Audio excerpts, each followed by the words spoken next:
Hola, muy buenas tardes, mis queridos amigos y hermanos de su canal La Antorcha Profética en YouTube.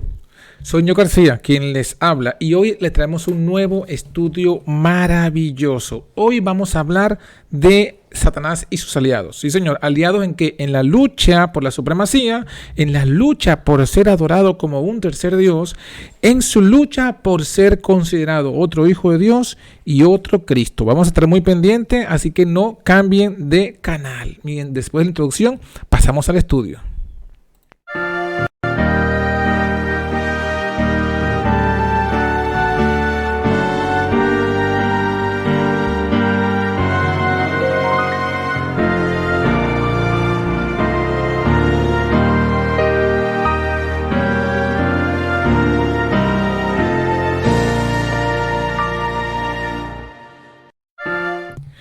Muy bien, antes de pasar al estudio directamente, queremos recordarles nuestros contactos. Aquí nos pueden conseguir en La Antorcha Profética en YouTube. Tenemos aquí el WhatsApp correspondiente a este tema. Y tenemos aquí, por supuesto, nuestros contactos en Facebook, en Twitter y en Instagram. Y antes queremos mandarle un saludo a nuestros fieles seguidores. Allí tenemos... desde México. En México tenemos allí en San Luis, Río Colorado, en Chiapas, un saludo a la hermana Marce Gold y especialmente a su hijo Alexandro, de 8 años, quien nos ha mandado muchos saludos, muy contento con los estudios que se hacen aquí. También queremos mandar un saludo de El Salvador a la hermana Susana de Minero y también el hermano José Ulloa. En Costa Rica, un saludo a nuestra querida hermana Zoraida. También se me olvidó, en Chiapas está el hermano Fred, allí que también nos está siguiendo. En Costa Rica decíamos que estaba la hermana, saludo a la hermana Zoraida que nos sigue. A Florida mandamos un saludo al hermano Sam Solís, a Josué Hernán y a todos los que se reúnen con él. En Colombia, un saludo para la hermana Patricia Mesa, que son todos pues los que nos apoyan con sus oraciones y también apoyan este ministerio. Un saludo también a los hermanos de los grupos remanentes de España, de Morelanova, de Lleida, de Barcelona y de Madrid. También queremos mandar un saludo al equipo. Tenemos un equipo de traducción de La Antorcha Profética. Ya han traducido un libro de Jaime Huay, Nuestros Fundamentos Adventistas. Están terminando de traducir otro acerca de el Evangelio de Juan por Waggoner, y uno que ya está por la mitad de camino, un bombazo, el libro original de Apocalipsis de Urias Smith. Ese equipo, oren por ese equipo de traducción que sigue trabajando con nosotros. Y un saludo especial a mis hermanos del remanentes de Venezuela, que también están en una situación terrible en estos momentos, para que Dios pues pueda meter su mano allí en estos momentos a causa de todo lo que está pasando. Bueno, habiendo enviado los saludos, queremos entonces entrar de lleno en el tema de hoy, los aliados del dragón, en la lección número 9 del Apocalipsis, la lección número 9 de la escuela sabática de la iglesia, pero aquí la estamos desarrollando a la luz de la Biblia y el espíritu de profecía. ¿Quiénes son los aliados del dragón? Aquí en Apocalipsis 3:16, 13 al 14 nos dice: vi salir de la boca del dragón, de la boca de la bestia y de la boca del falso profeta, 3 espíritus inmundos a manera de ranas, y son espíritus de demonios que hacen señales, que van a los reyes de la tierra y de todo el mundo con el objetivo de congregarlos para la batalla de aquel gran día del Dios Todopoderoso. Entonces, ¿cuáles son los aliados? Tenemos los aliados, el dragón, la bestia y el falso profeta. ¿Cuál es el objetivo? Reunirse para batallar contra el Cristo de Dios y ser aceptado el dragón como otro digno de adoración, como otro divino hijo de Dios. ¿Quiénes son los súbditos que acompañan al dragón en esto? Los reyes de la tierra y de todo el mundo. ¿Y cuál es la estrategia? Dice, por medio del poder de los 3 espíritus inmundos. Así que vamos a comenzar a recapitular lo que estudiamos la semana pasada acerca del dragón. Vimos que el origen del mal comenzó porque Lucifer rechazó a Cristo como el unigénito Hijo de Dios, quiso ser adorado como otro Hijo de Dios, como el tercer Dios, un tercer ser y Señor en la deidad. Aquí tenemos la referencia y ustedes pueden buscar el video de la semana pasada. Que también vimos que 1/3 de los ángeles del cielo se aliaron con el dragón en esta lucha y en este propósito. Así fue que comenzó el pecado en el cielo. También vimos que Adán y Eva se unieron en esta lucha y en este propósito. Eva fue seducida, mis hermanos, a ser parte de la deidad como la tercera diosa. Así lo dice Génesis 3:5. ¿Qué también vimos? En segundo punto vimos que Jesús vino a revelar al Padre para quitar la confusión. Juan 1:18. Dice Juan 1:18, a Dios nadie le vio jamás, el unigénito Hijo que está en el seno del Padre le ha dado a conocer. Esto, mis hermanos, es la vida eterna, dice Juan 17:3, que te conozcan a ti, el único Dios verdadero, y a Jesucristo a quien has enviado. Y también nos dice que no creer en Jesús como el unigénito implica la condenación. La tierra quedó oscura porque se comprendió que mal a Dios, a fin de que pudiesen iluminarse las lóbregas sombras, a fin de que el mundo pudiera ser traído de nuevo a Dios, había que quebrantar el poder engañoso de Satanás. El amor se despierta únicamente por el amor. El conocer a Dios es amarle. Su carácter debe ser manifestado en contraste con el carácter de Satanás.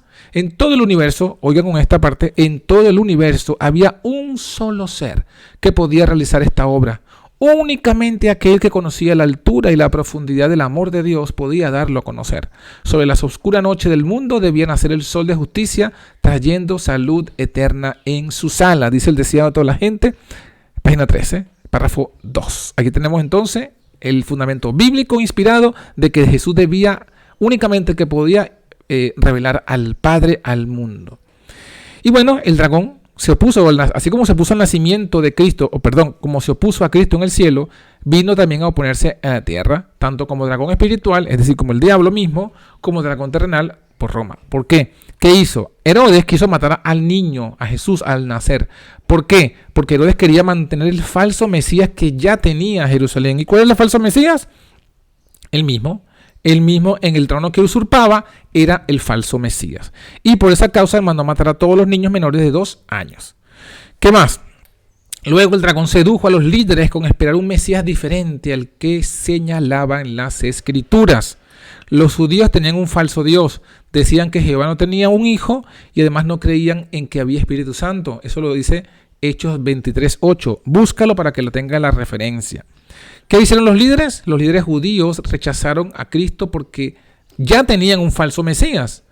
¿Cuál es ese falso Mesías? El falso Mesías que les decía o que tenían en su expectativa. Y por tanto no aceptaron a Jesús como el Mesías y el Hijo de Dios. Evangelio de Juan capítulo 19 versículo 7 dice que debía morir, lo acusaron porque se hizo a sí mismo Hijo de Dios.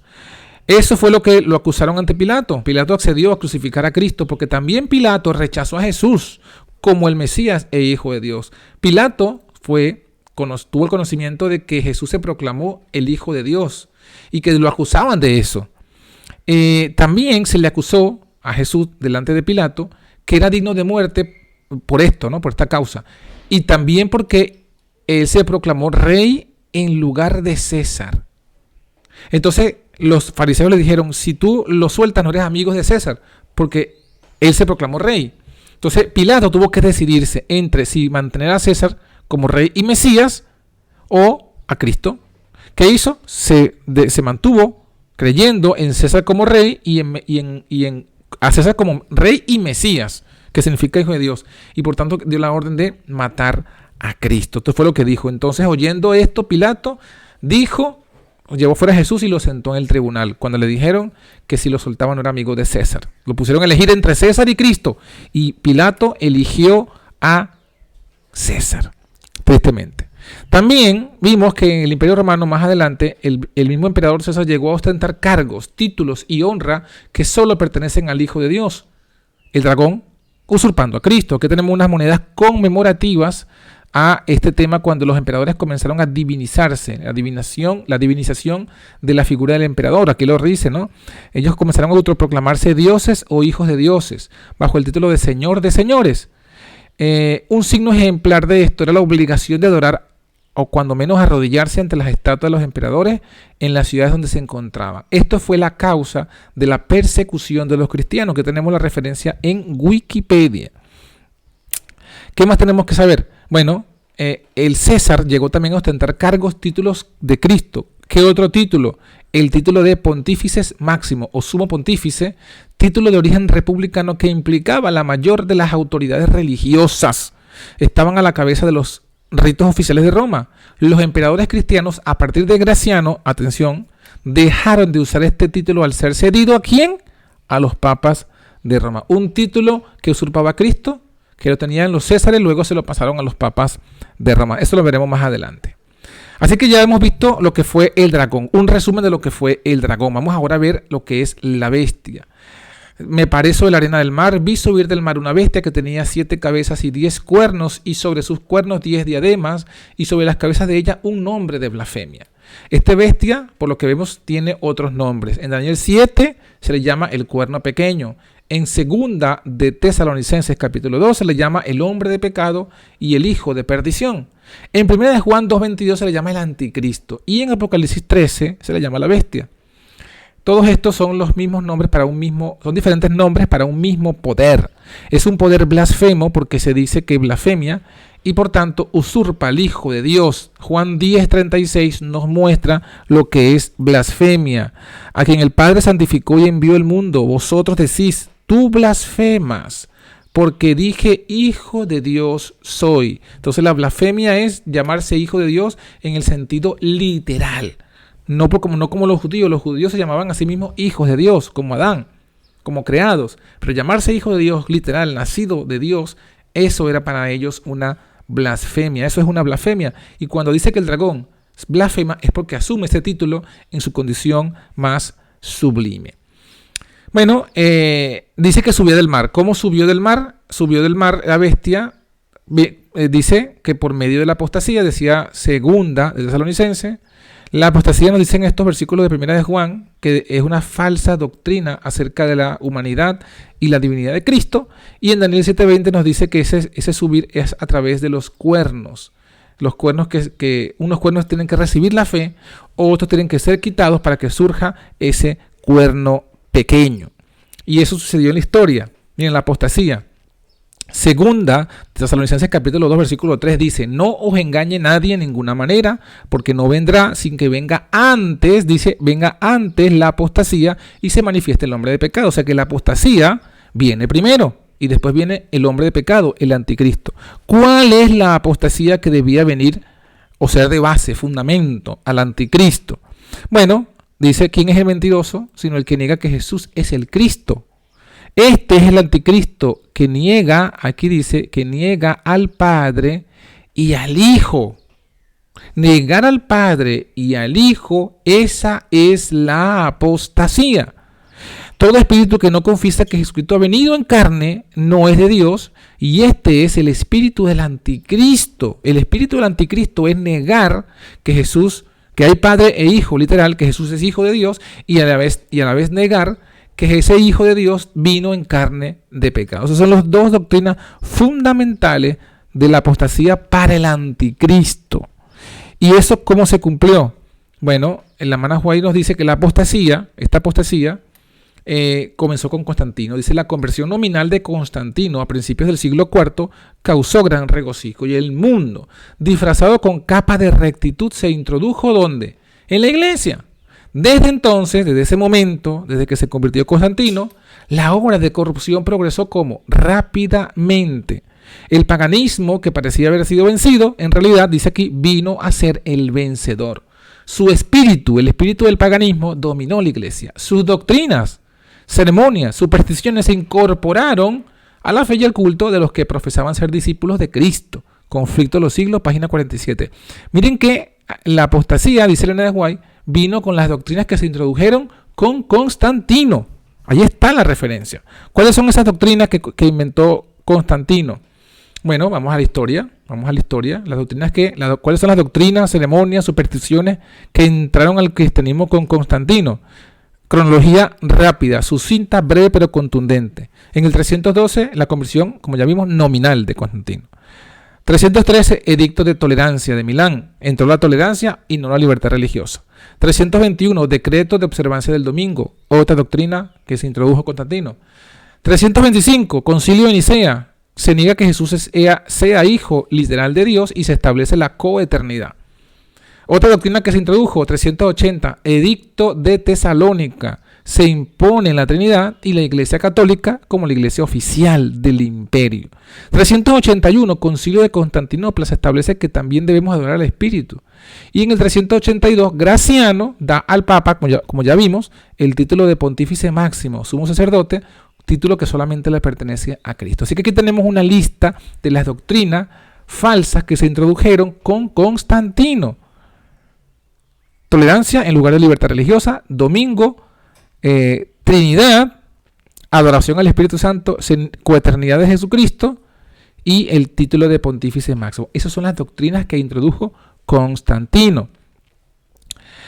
¿Qué más debía pasar? Según la profecía, en Daniel 7 dice que debían los 10 cuernos que tenía en la cabeza esta bestia.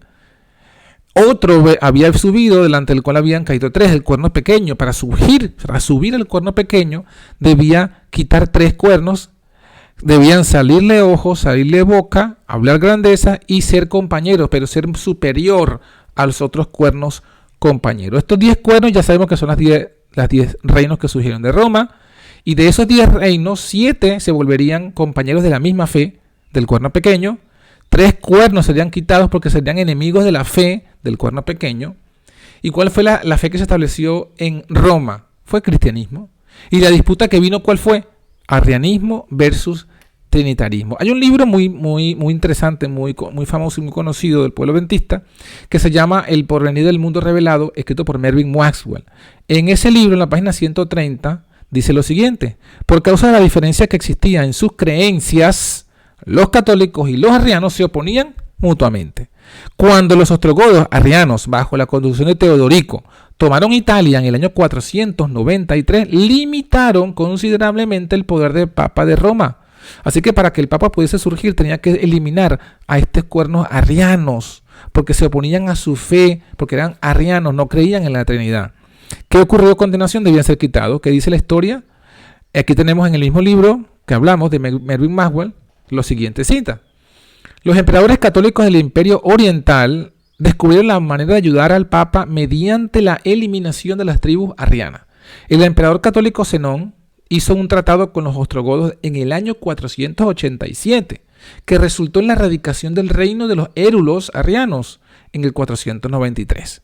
Y el emperador católico Justiniano exterminó a los vándalos arrianos en el año 534 y redujo de forma significativa el poder de los ostrogodos arrianos en el año 538. De esta manera, miren lo que dice aquí, de esta manera los 3 cuernos de Daniel, los érulos, los vándalos y los ostrogodos fueron ¿qué? Arrancados. Y hermanos, ¿qué fue eso? Eso fue por causa de que eran arrianos, por causa de que no aceptaron la Trinidad. Tremendo, ¿no? Bueno, así vemos que de esta forma se cumple que el dragón le dio al papado su poder, su trono y grande potestad. El papado entonces consintió en aliarse en doctrina y en usurpación con el dragón, adorar al dragón. Y el dragón le dio todos los reinos del mundo. Comienza así el imperio del poder papal en el mundo y a expandirse su obra blasfema. ¿Qué dice Elena de White acerca de esto? 2 citas tremendas del Conflicto de los Siglos.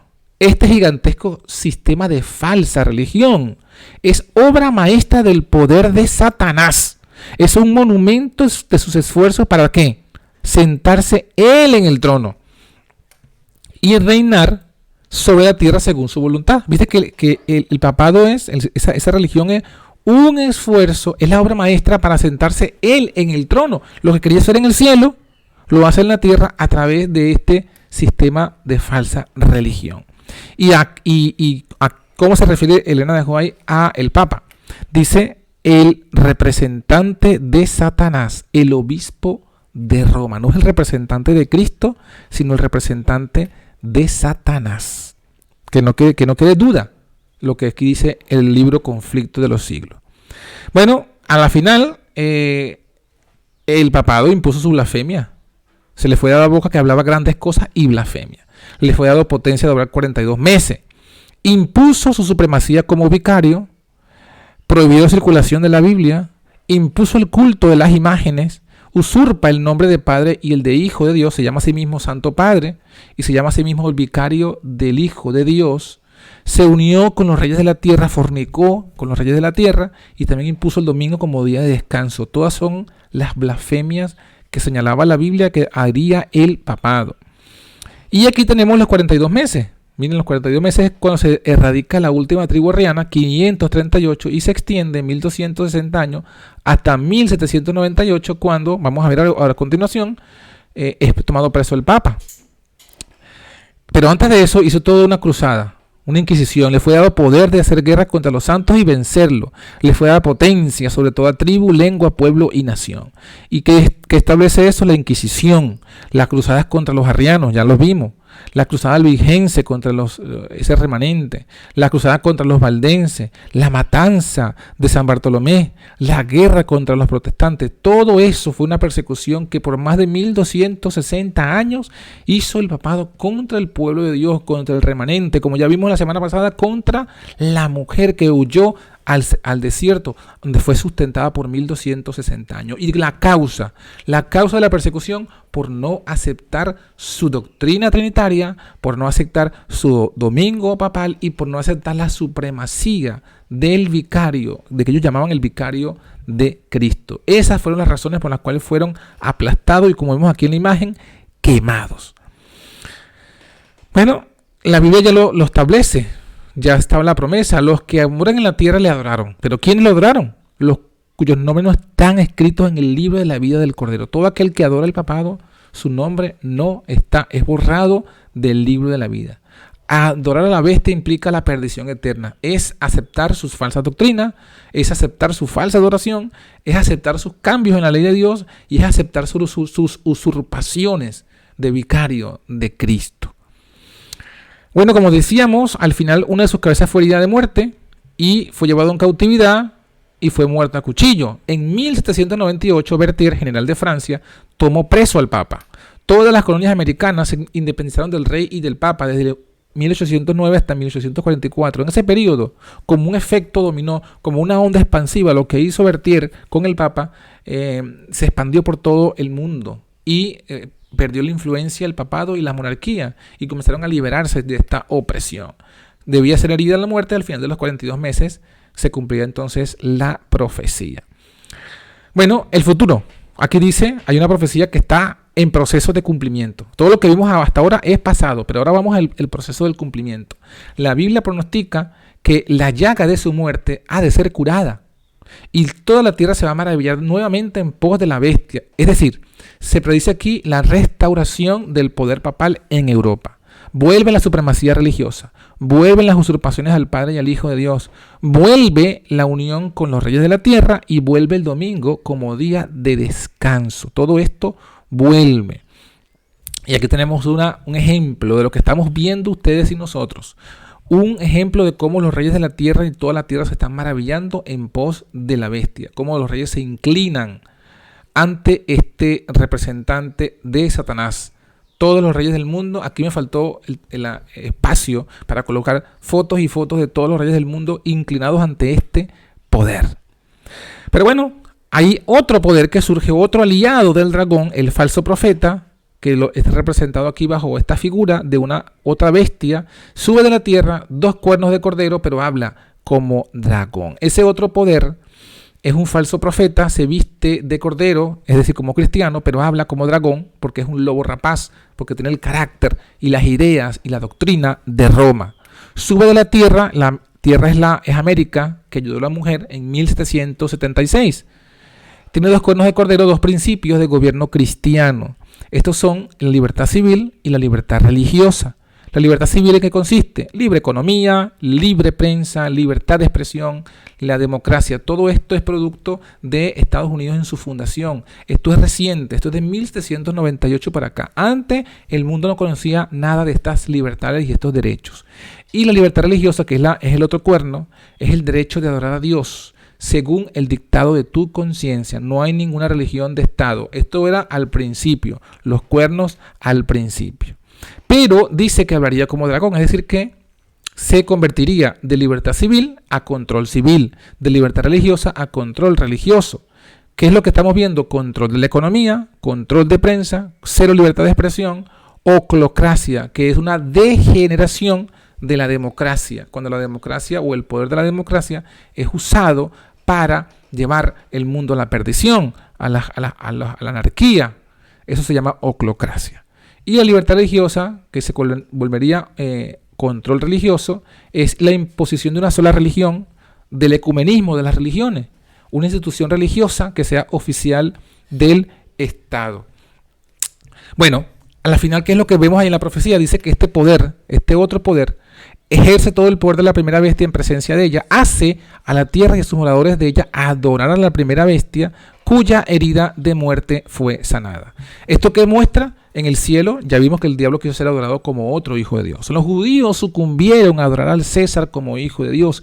El Papa es el nuevo César, que exige ser adorado como otro hijo de Dios.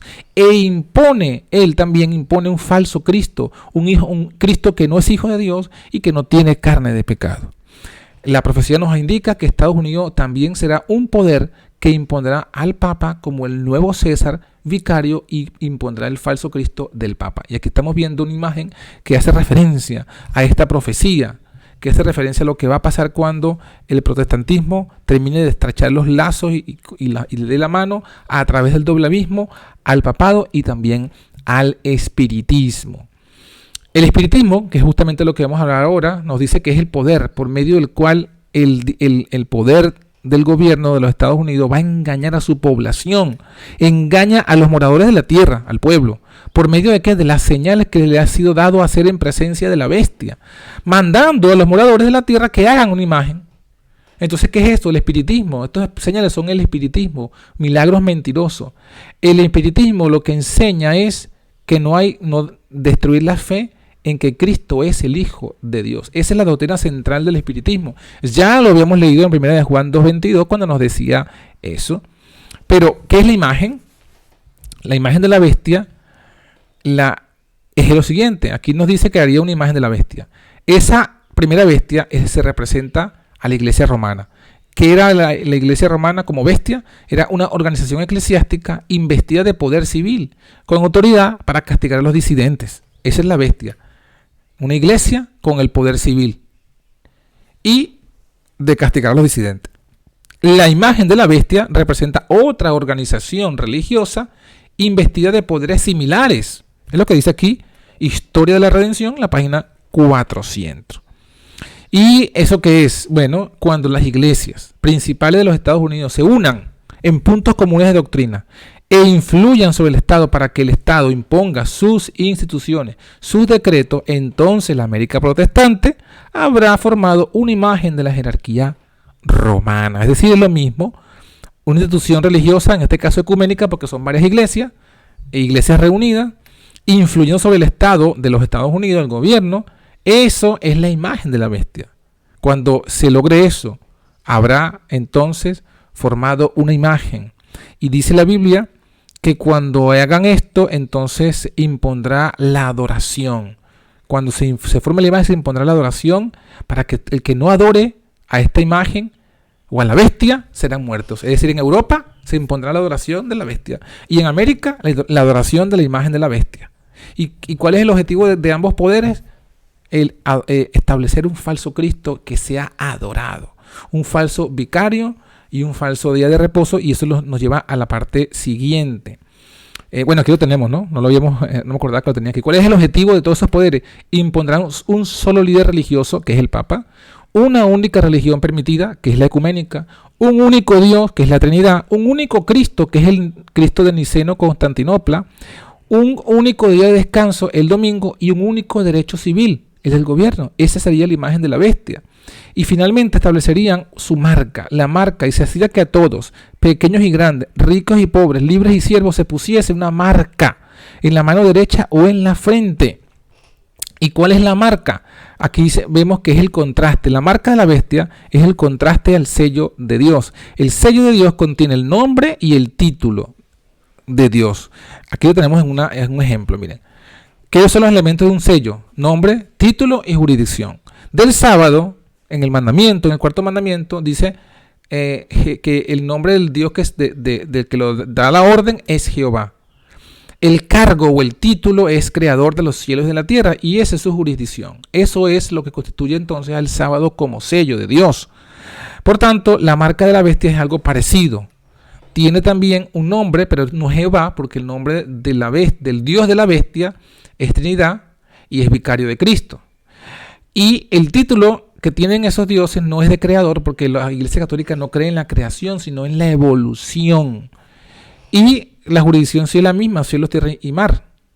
Entonces, este es la marca de la bestia. La marca de la bestia es el día domingo, que establece un Dios trinitario que no creó, sino que permitió que todo evolucionara teísticamente, en los cielos, la tierra y el mar. Ese es el contraste entre el sello de Dios y la marca de la bestia. La pregunta queda para ti, mi querido hermano. ¿Qué vas a hacer? ¿Vas a adorar a Dios y al Cristo, que es Hijo de Dios? ¿O vas a adorar a la bestia, a su imagen, y por tanto al falso Cristo, al falso vicario y al falso día de reposo?